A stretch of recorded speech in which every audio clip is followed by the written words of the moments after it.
So ayan, tapos na po ang aming service sa Delphine Albano Isabela. Sa mga interesado pong magpagawa ulit, paki-message lamang po ang Tres Marias Bahay Kubo. Bali, ang loob po nito ay 2 rooms with kitchen and CR saka balcony.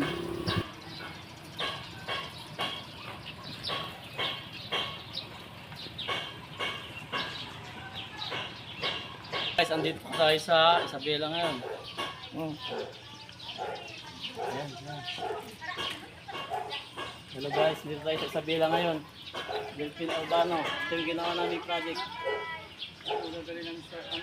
Dalawang kwarto, isang kusina, saka CR. Yan, tignan natin yung loob. Ito yung terrace. Labas. Ito ay hardy plank, ang wall niya. Tubular lahat.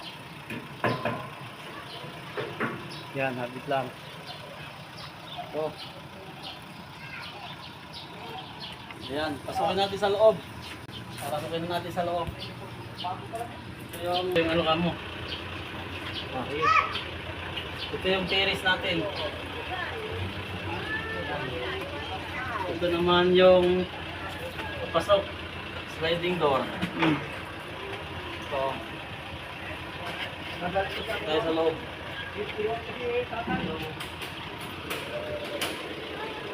Yan. Ito yung entrance niya.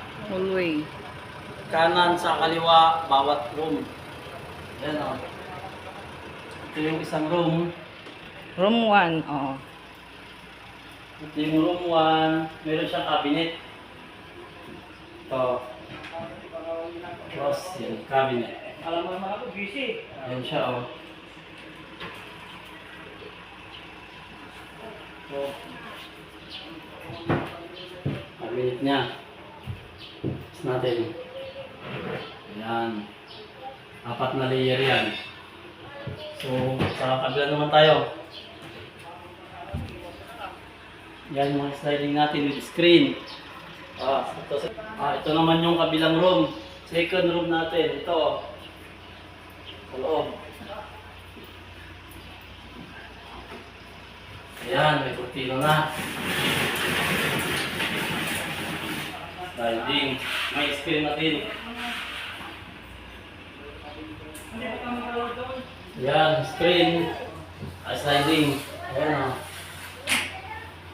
Nakabit na rin yung aircon. So, dito tayo sa ulit sa kusina.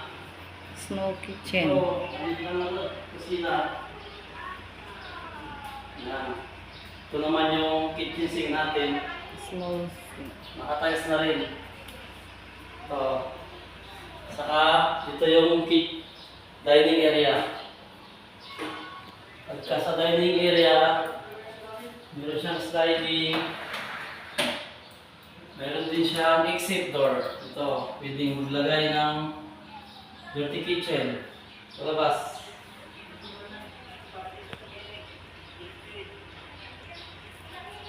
Sa loob ng kitchen, meron naman tayong CR. Dito yung CR natin. Ito. Ito yung CR. Pasok. Tara, pasok natin CR. Ito na. Dito na siya. Meron siyang lavatory, unit bowl, bidet, saka shower. So, shower niya. Meron din siyang niche. Itong niche. Lagyan ng mga sabon, shampoo. Ayan guys, tapos na tayo. Turn over natin ngayon.